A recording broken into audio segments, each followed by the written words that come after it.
Just as everything was going well, Bittensor Tao was going up. We were outperforming Bitcoin. Everybody was confident. And it all started with Templar's viral post on X, which got nearly 1.6 million views.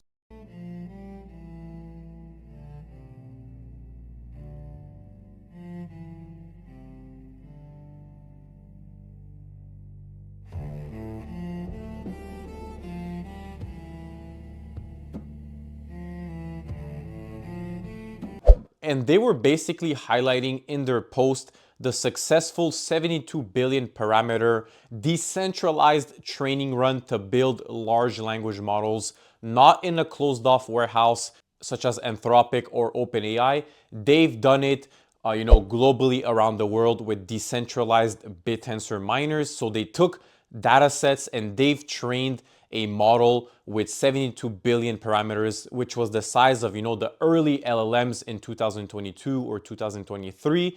A very significant feature, achieved in a decentralized manner.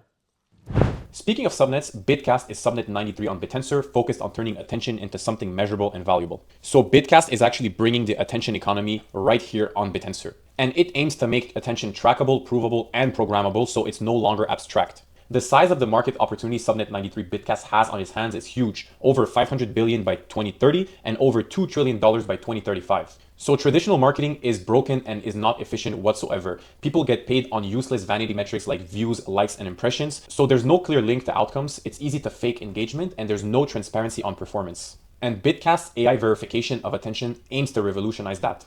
It is much more efficient. It can detect botted views, low quality engagement, artificial amplification of metrics. So it is tasked to only reward genuine reach, real user attention with watch time, and it's based on geographical location as well. Bitcast automates campaigns end to end. It's fully automatic. Creators can launch campaigns in minutes, and the AI can verify thousands of videos simultaneously, which really increases speed and efficiency. Bitcast has a real flywheel effect also, and it is designed to grow through a self-reinforcing loop. Brands want better ROI, so they allocate a budget to Bitcast campaigns. Creators compete to deliver attention. AI verifies that. Strong results attract more brands. More spend attracts more creators. Subnet 93 also has a crazy growth momentum as we speak, growing at over 10% digit rates month over month across all attention metrics, such as campaign activity, creators, and attention being coordinated. And they've recently had their listing on Base, which is easier access for retail investors, increased liquidity, and greater visibility across crypto ecosystems. So everything was going well. Price, achievement, mentions. Shamat was talking about Bittensor to Jensen, NVIDIA's CEO, which is a $6 trillion AI company. The hype was everywhere on YouTube, on X, influencers, Bitcast miners. Everybody was talking about Bittensor and we almost reached $400. I really thought this was the start of something magical, maybe a new type of run where we were going to outperform Bitcoin for a lot of time. But as you know, all great runs come to an end. Was this orchestrated or not? But let's talk about it. So yesterday I was chilling filming a how to mine on Subnet 71 video, and one of my Discord group members sent me a message like, yo, all the Covenant subnets are crashing. So Subnet 3, Basilica, and Grail, so like Subnet 39 and 81 as well, all within the Covenant team. And as I was checking X, I figured that Subnet 3 Templar and their CEO, I think Samuel or something like that, released a very surface level AI article. And as I was researching on X, that they were dissatisfied with the way Bittensor and Const was treating them. They were revoking their rights, that Bittensor wasn't decentralized at all, that Const was some kind of tyrant that was revoking the rights of the subnet owner, and they were going at it for a long time, Const versus Subnet 3's owner, Samuel. And the article was very surface level. It was extremely AI sloppish. The accusations were false throughout the board. So me and the community quickly caught on that this was just a false disguise, like a mask, to actually have a reason for him to rug pull all of his tokens. So Subnet 3's owner rug pulled over 37,000 Tao in the span of a single click. And I'm like, yo, who can do something so malicious? Your subnet literally 3 or 4x recently. You have one of the biggest names in the dynamic Tao ecosystem. You're competing with shoots for emissions. You're raking in millions of views on X, and you do something like this. Like, are you a Bittensor believer or not? Your accusations about Kans were very surface level and untrue. He refuted them all with, simple counter arguments. And, many people put in the word out for Kans that he was a good person. So I'm literally shocked. The guy literally had a rug pull vision since day one. The guy didn't care about Bittensor, the incentive mechanisms, the grandiose vision. This was very malicious and it caused market-wide panic. So across my portfolio, I lost a ton of value across many very quality subnets. The market was in free fall. A lot of subnets fell 20% that weren't even related to this, let alone Covenant's subnets fell 40 to 60% in one single candle. It was a complete bloodbath. The subnet owner changed cold keys. I don't know if he sold them or not, but they aren't even listed anymore on Tao Stats. And it got me thinking, like, people quickly started to share some videos online. And as you can see with this video, into the Open Tensor Foundation looking for a good payday. The owners used to make so much money back then for subnets, like, whatever. Back then, subnets used to make so much. Some owners used to make so much money back then. Like, this Templar money, they used to make it a day. And you could sell at the end of the day. So I thought, you know what, do this for 2-3 months and, 2-3 years and, a couple of million and leave. yeah, it's not looking good. The guy is constantly talking about cashing out, about millions of dollars, about how at first, he was seeing Bittensor as a cash grab, but only when Const explained it to him, he kind of saw the vision. I guess it didn't last long. As soon as his emissions went up, his subnet price went up, the guy rug pulled us on our backs.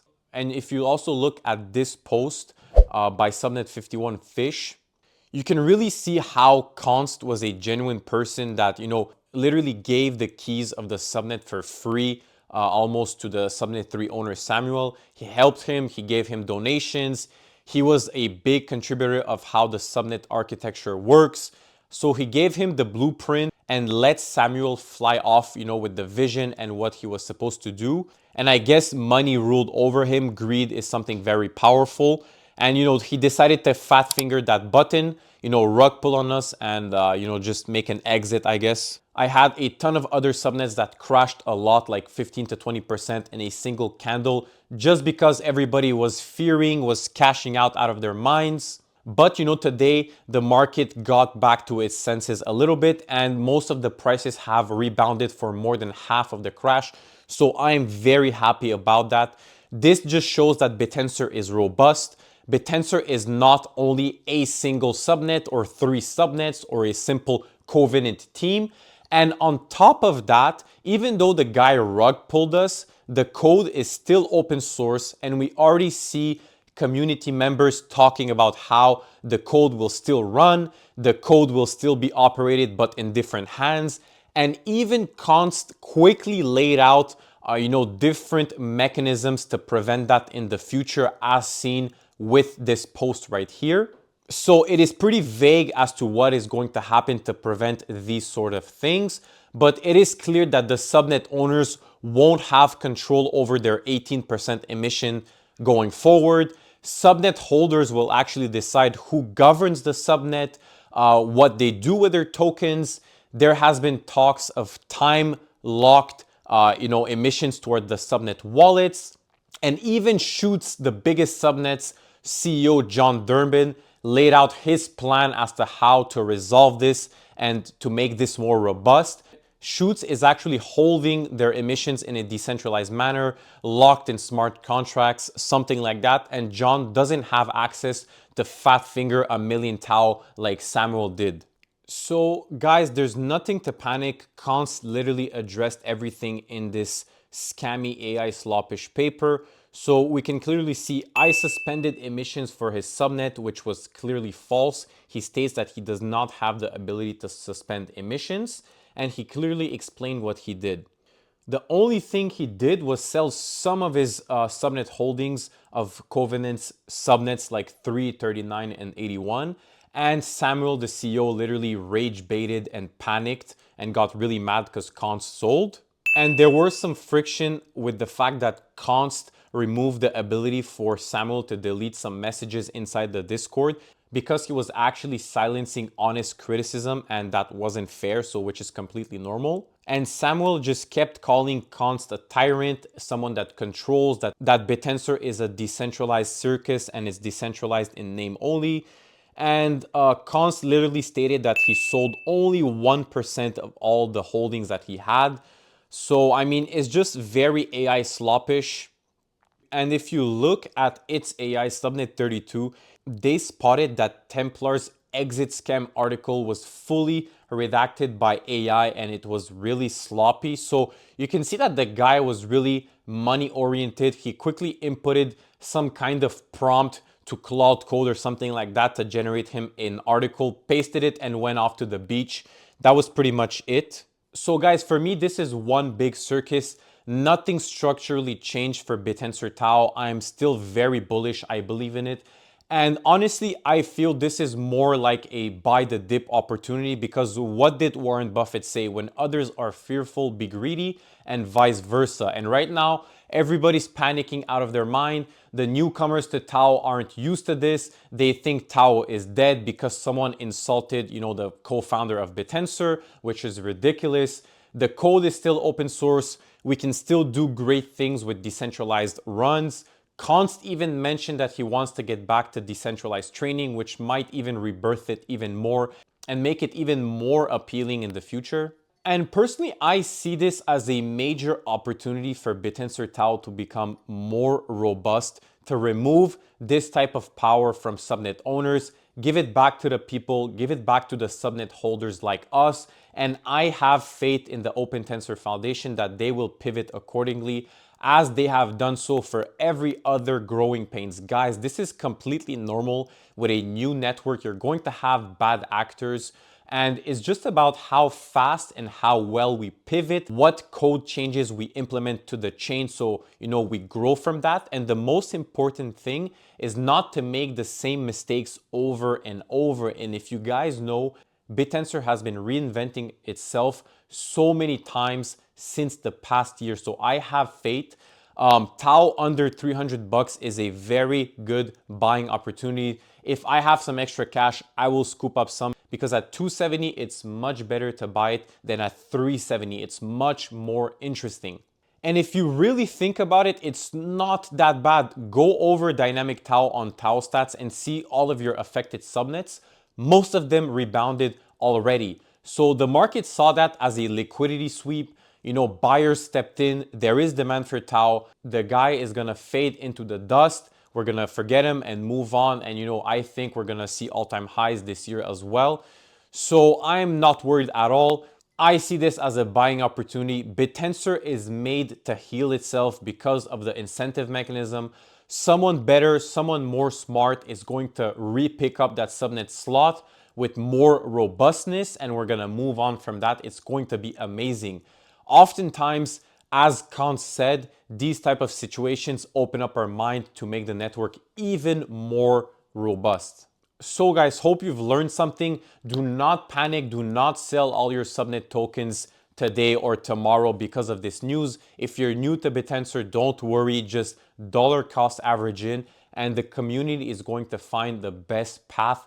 We have one of the best crypto communities and very high IQ people that will resolve this and take this into account.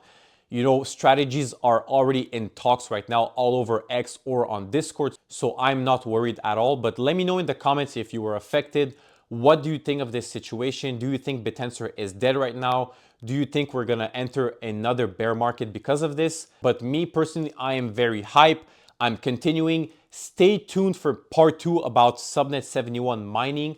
I will be optimizing my scraper and trying to earn some alpha tokens. So with that being said, thanks for watching. I'll see you in the next one. Peace.